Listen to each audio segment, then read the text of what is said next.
G'day, I'm Paul. So Nissan has been working on their latest iteration of the Ford Ranger Raptor competitor. They call it the Navara Warrior. It's exclusive to Australia and engineered here by an Australian company. Today we're going to see if it's any good.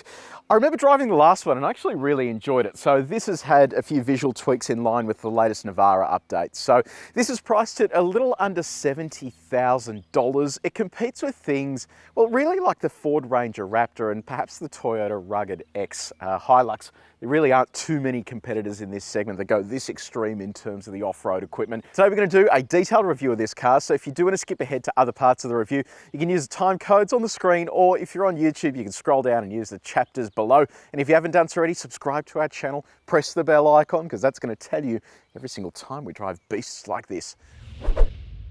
Let's talk exterior design. So you've got three colors to pick from. All but black is just under $700.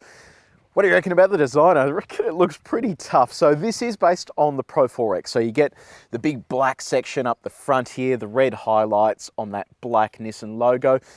I think it's a pretty imposing design, but some of the changes here that we're talking about with the Warrior include this steel, I guess, bumper bar down the front here, and the changes between this and the last one. So this remains a hoopless bar, and you can actually see there's gaps between here so that it can flex independent of the body. So you're not going to have those two meeting at all. You've got rubber grommets in between that to keep it all separated at all times. And you'll get that if you're on corrugated roads at high speed. So it's a really good setup there, and it means you're not going to do any damage to the car. This has changed in terms of the way they paint it to prevent it from chipping. They've also included here provisions for a winch. Previously, you weren't able to do that. They've also got an LED bar integrated into that bumper as well. So that's all sort of inclusive.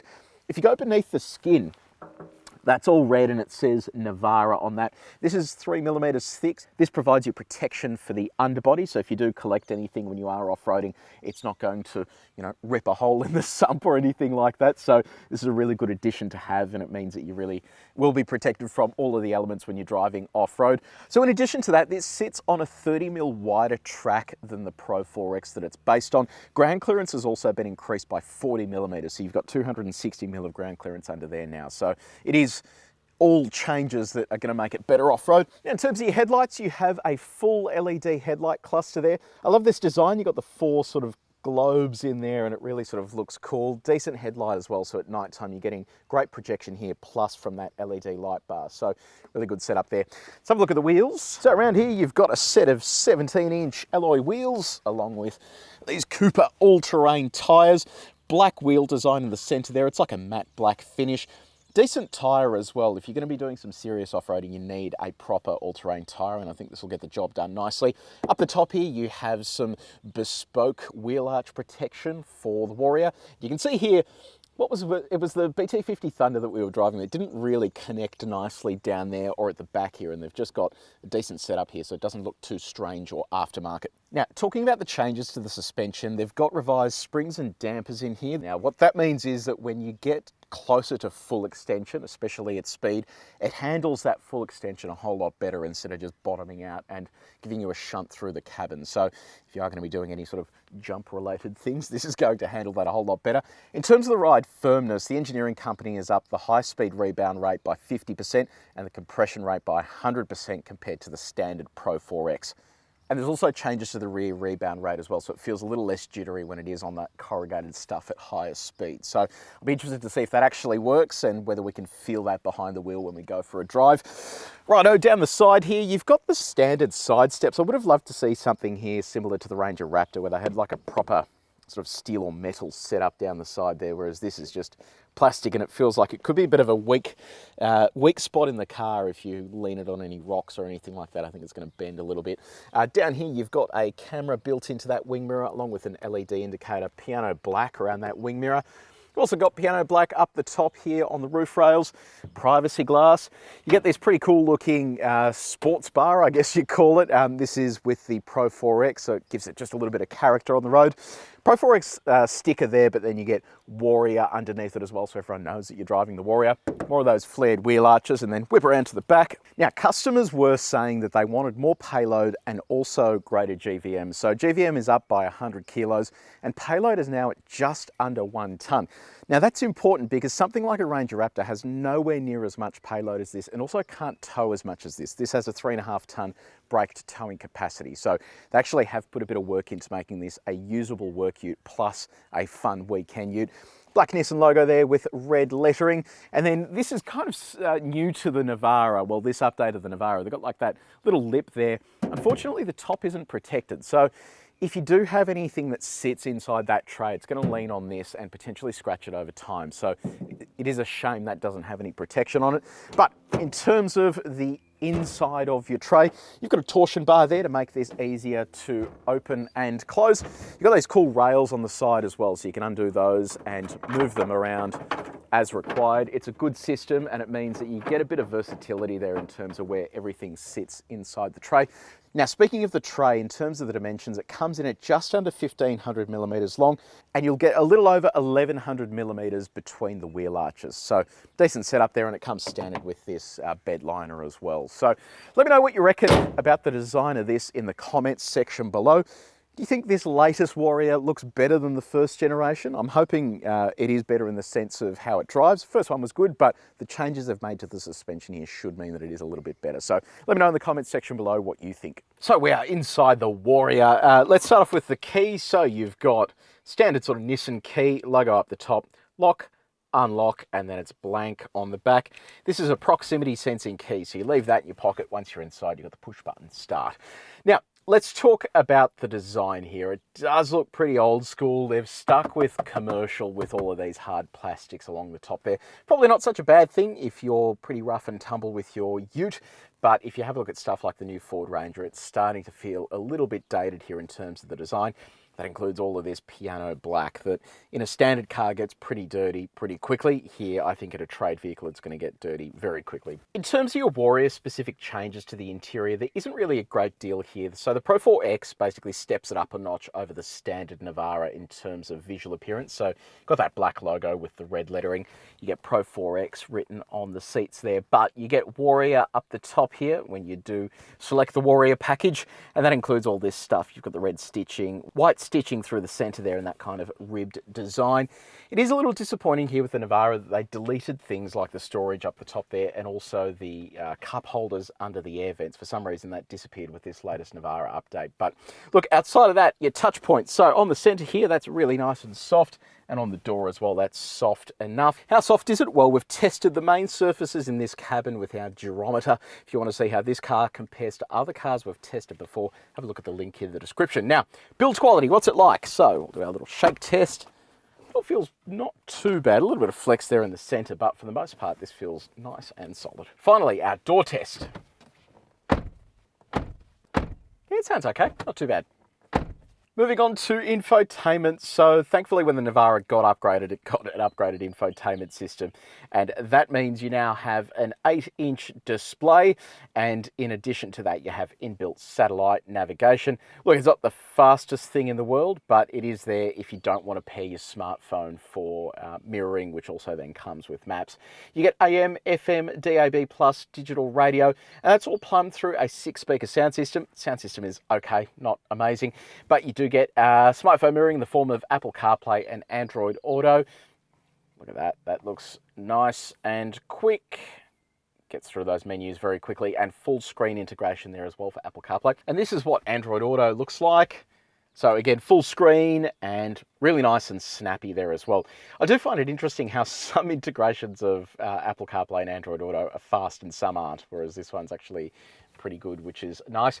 Head of the driver is a 7-inch display. This is where you'll get your trip computer information, some of your four-wheel drive controls, and safety information as well. Now, what about your safety technology? So you have autonomous emergency braking, you have an auto-dimming rear vision mirror, you have a lane departure warning and a lane keeping assistant, but the assistant is a brake system. So basically when you come up to the edge of a line, it will pulse the brake. And that's because this still uses a hydraulic steering rack. You need to have EPAS, which is the electrically assisted steering rack, to be able to guide the car in like a lot of other brands do when it comes to a lane keeping assistant. You do have a blind spot monitor built into that wing mirror. Unfortunately, there's no radar cruise control, which is pretty disappointing given this is the very top specification model. On the parking front, unfortunately, you don't get front parking sensors, you just get rear parking sensors, but you do get a 360 camera, and I'll show you what that looks like. So the quality is, it's okay. It's not amazing, but it's not terrible as well. So that's looking out the back, and that's your 360 view.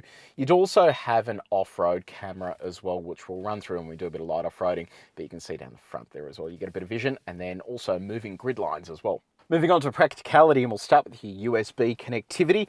So get rid of this for a second. You've got one USB-A port down here with an auxiliary port. In the center console, you've got another USB-A, a USB-C, and also a 12-volt outlet. In terms of phone storage, so you can slot it down the front there, but it's not quite big enough to fit big phones, which is a little bit frustrating, but you can pop your phone there in one of the cup holders if you want to. Then in terms of your coffee cup, thankfully this all fits okay and it's easy to grab without spilling. There are no teeth there, which is worth keeping in mind. And our bottle, same story, fits in there fine, but because it doesn't have any teeth, it kind of just moves around a fair bit. You can then pop this inside the door if you need to. Let's try our big bottle. We'll see if that fits inside the door. It doesn't fit in the center there. It does fit inside the door, which is good news. Further storage, center console. It's kind of small. It's wide, but very narrow, and it's not all that deep, which is a little bit annoying. But you do get storage down the side here where you can pop your little bits and pieces. Down here, you've got a glove box. Again, no room in there once you've got the manual. And finally, a sunglasses holder up the top. And finally, comfort. You have dual zone automatic climate control. You don't have any heated seats, even though you can get heated seats in the model beneath this. And you've got lots of blanks here as well. For some reason, when you step up to the Pro-4X, you just start missing out some of the features that are available in the STX, which is a little bit disappointing. Now, let's talk about the seats. So full manual adjustment, that's one of the other things that's missing from the spec below. The other problem with the seats is they're not very comfortable. So I spent a bit of time in this car, and one of my colleagues spent a whole lot more time in this car, and yeah, they're just not a very comfortable place to be seated. They need a bit more support down the bottom. Yeah, it's just after a while you feel a bit fatigued while you're sitting in the seat. Steering wheel though, good news, you don't have to honk the horn every single time you do a U-turn. So the redesigned steering wheel is actually much better, but it still only offers tilt. There's no reach adjustment on the wheel. And on our reach test, everything is easy to reach from the driver's seat. So before I hop in the back, let's have a little sticky beak at your storage. So this doesn't come down, but you can pull this up.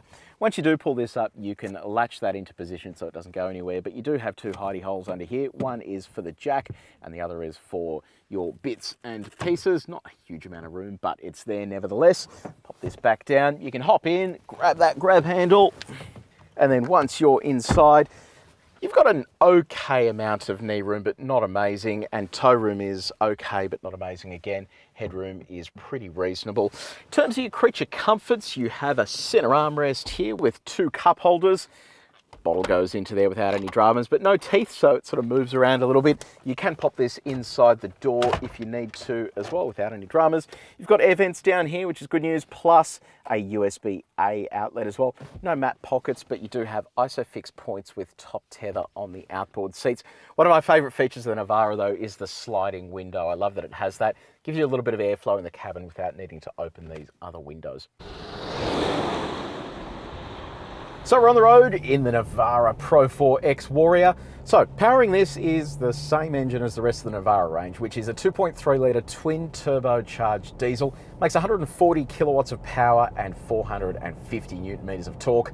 Now I know what you're thinking. So they've added all this steel stuff in and made it heavier, but haven't increased the power. Does that mean it feels slower behind the wheel? Well, it's a bit like the Ford Ranger Raptor. It does feel slower behind the wheel. So when you do get stuck into it, it's pretty leisurely, especially when you consider that the rest of the competitors, or some of the competitors in this segment, are now at 500 newton meters. This is already at a disadvantage and is then heavier, which means it is slower again. So look, it's not the end of the world. You can still keep up with traffic nice and easily, but it is just something to keep in mind if you go buying one of these. Just remember, it is going to feel a little slower behind the wheel. That's all mated to a 7-speed automatic transmission. The 7-speed in this is actually not too bad. Like when you sort of get stuck into that throttle, it picks up and goes nice and quickly. And with the twin turbocharged setup, you've always got torque when you need it. There's no real big torque holes in the rev band. So Nissan doesn't have an official 0 to 100 time, but we've put it up against our stopwatch and this is how it went.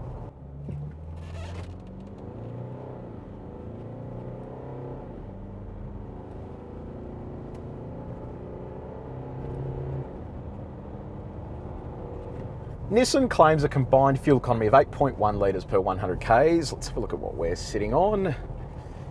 We're on 10, so kind of near enough to where it needs to be. This car's been doing a fair bit of city driving, so pretty impressed with that figure if I'm honest. So let's talk about the drive modes. So using the drive mode selector down here, you can go between standard, sport, tow and off-road.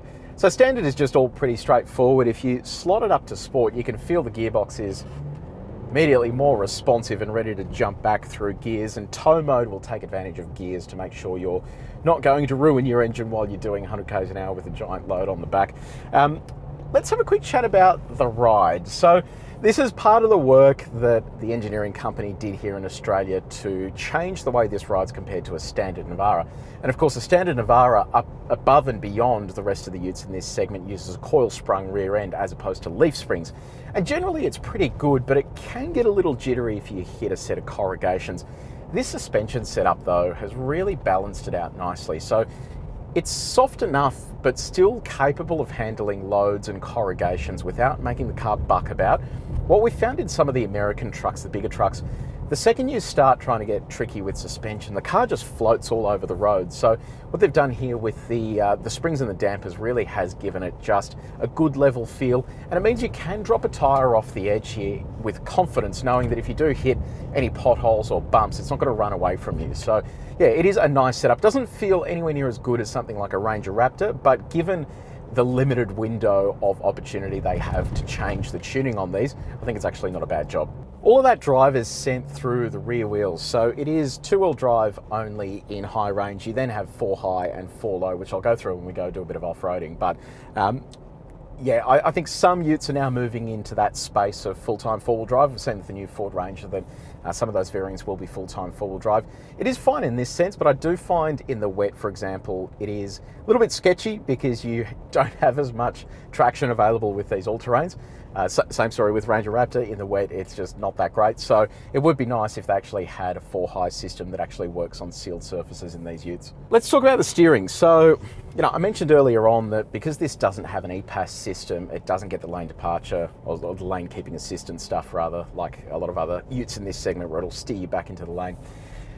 It is pretty heavy, especially at low speeds, and you know, that's one of the downsides of hydraulic steering. It is hard to give it that tuning, the speed variable tuning, and you know, it kind of shows here. It has enough steering feel, but it is just probably a little on the heavier side at low speeds for my liking.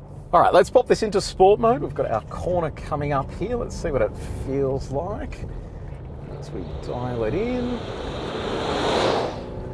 Yeah, look, it does feel like it has a lot more body roll than a standard Navara, but on our little bump here, it actually settles really nicely as the speed picks up. So yeah, look, it's not as sharp a handler as a standard Navara, but they've done a good job making it actually handle on the all-terrain tyres that it's sitting on. Let's talk about tyre noise. So one of the downsides of these all-terrain tyres is they are a little bit noisy on the freeway. They're not the end of the world, so it's not like those big chunky mud terrains that really just smash you with noise as you're driving along, but you do notice these, especially on a smooth surface. You can hear it inside the cabin. It doesn't have that noise cancelling tech that you find in the Ranger Raptor. But look, for the most part, it's fine. It's not the end of the world. It's just something that you will notice in the back of your ear every now and then. What about your visibility? So clearly visible down the front there, so I can see the corners of the car. I did notice something yesterday though. This little lip on the bonnet here, for some reason, at some hours of the day, it literally just blinds you. You get the sun refracting off that right into your eyes, and I just don't understand how they didn't catch that during the engineering process. So it's a little bit disappointing that you need to like try and cover your eyes so you can actually see where you're driving. Visibility out the side is good though. The wing mirrors are nice and big. You've got a blind spot monitor built into those, and visibility out the rear isn't too bad either.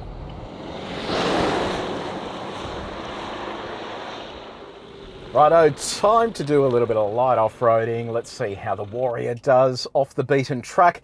So I'll run you through the high-level four-wheel drive features. So it's a standard two-wheel drive, which is what you use for driving out on the road, but you do have four-wheel drive high range for unsealed surfaces, four-wheel drive low range. There's a rear diff lock. That only works when the vehicle is in low range. In addition to that, you have an off-road drive mode as well that we will select when we start doing a bit of off-roading here. In terms of the actual specs, your approach angle was 32 degrees, but it's been increased to 36 degrees thanks to that front end. The approach angle is the angle of the face you can approach before you hit the front of the car. The departure angle isn't quite as good. It's just under 20 degrees, so that's the same angle, but in reverse. But your ground clearance has increased to 260 mil, so you should be able to clear most obstacles. And there's also a 600 millimeter wading depth. So what we'll do, we'll put this into four-wheel drive high range. You can see it's engaged when it comes up there on the screen. Then we'll also put the drive mode into off-road as well. So that's going to tailor all of your stability controls to off-road settings, so you do have a little bit more movement there. Let's see how we go up here. So given the changes to the suspension, I'm hoping it is smoother up here. I do remember in the Pro-4X it was smooth but not quite amazing. This is still a tiny bit rough, but the edges of the bumps are actually not too bad. And these all-terrain tyres just offer stacks of traction, so it's walking up here pretty easily. You can actually see the big difference. Today we had the Sahara ZX here and it kind of struggled to get up there with its all-terrain tyres, but they look very much like road tyres. So you can see there's a huge difference here. The first thing you want to be doing when you get one of these is changing the tyres to proper all-terrains. Okay, you've also got a downhill assist control, a hill descent control. Let's see how it goes down here as we navigate this. I forgot to mention as well, you've got an off-road camera. So the off-road mode is actually pretty cool because you can see exactly what those tyres are doing. I can set it up to then navigate itself through the potholes that I want. So I'm going to let go of the brake here to see how our hill descent control works. Yeah, it's not too bad, probably a touch too quick. It's kind of running away from us there, but for the most part, that actually feels pretty good. There's no way to adjust the speed of that by the looks of it, so it's just set.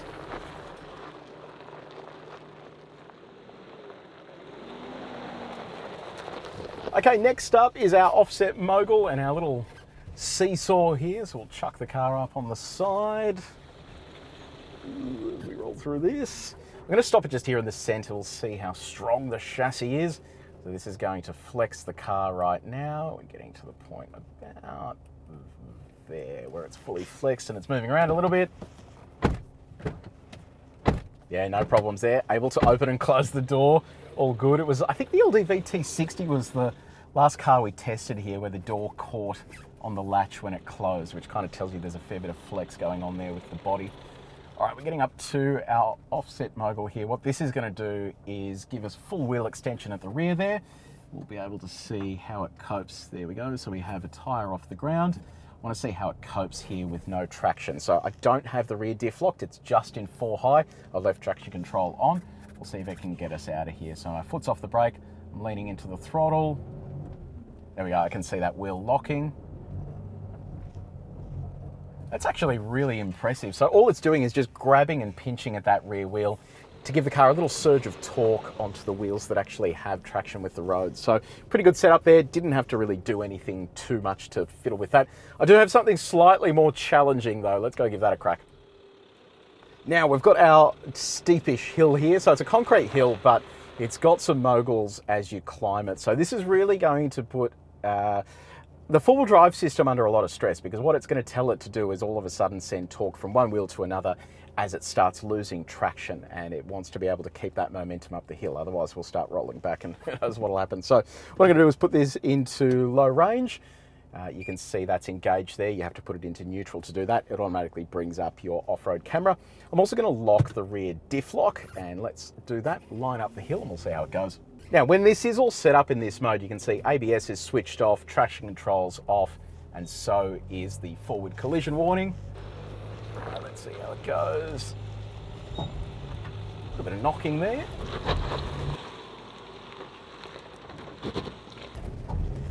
Well, as we lift a tyre in the air, man, that's pretty impressive. It got up there. So if we didn't have the rear diff locked, what we'd find there is that it would start climbing. We'd lose one of the tyres off the ground. All of a sudden, that would get all of the torque, and it would start getting to a position where it's not going anywhere. The driver would then probably put more throttle in. You'd end up then getting into a situation where it might surge it sideways and you end up in all sorts of trouble. So that's why a rear diff lock is such a handy thing to have, and it's easy to work here. You stick it in low range, rear diff lock, and you can climb what looks easy but is actually quite challenging.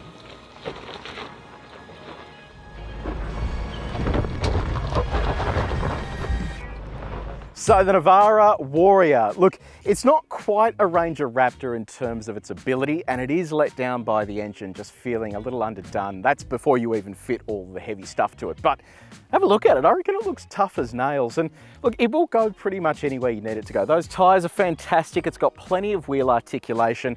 And look, if you're going to do more serious stuff, you might fit a front locker to it or something like that. But I just think in its standard trim, it's going to do everything you need it to do. Plus, on top of that, above and beyond the Ranger Raptor, it has a decent payload and also a decent towing capacity as well. So if you got a chip, which you're not allowed to do, but you should, I think this would pretty much solve all of the issues. So let me know in the comments section below, what do you reckon about this? I think at this price point for what you get, it's pretty good value for money compared to a Ranger Raptor, but I'm keen for your feedback. Let me know in the comments section below. If you did enjoy this video, please make sure you like it and share it with your mates. And if you haven't done so already, subscribe to our channel and press the bell icon. That'll tell you every single time we publish one of these. But until next time, take it easy.